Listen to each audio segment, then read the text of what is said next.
وقال الذين كفروا للذين آمنوا لو كان خيرا ما سبقونا إليه وإذ لم يهتدوا به فسيقولون هذا إفك قديم ومن قبله كتاب موسى إماما ورحمة وهذا كتاب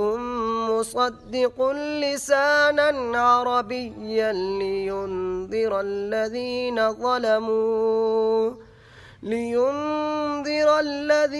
ظلموا وبشرى للمحسنين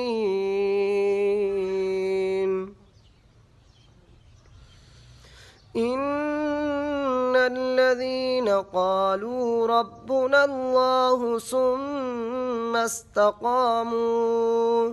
ثم استقاموا فلا خوف عليهم ولا هم يحزنون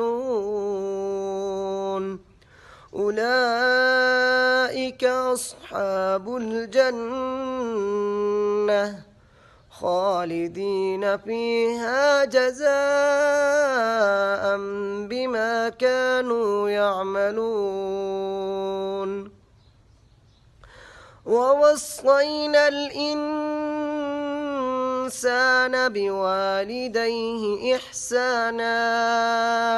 حملته أمه كرها ووضعته كرها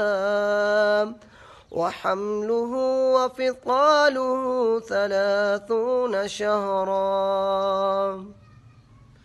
حتى إذا بلغ أشده وبلغ 40 سنة قال رب أوزعني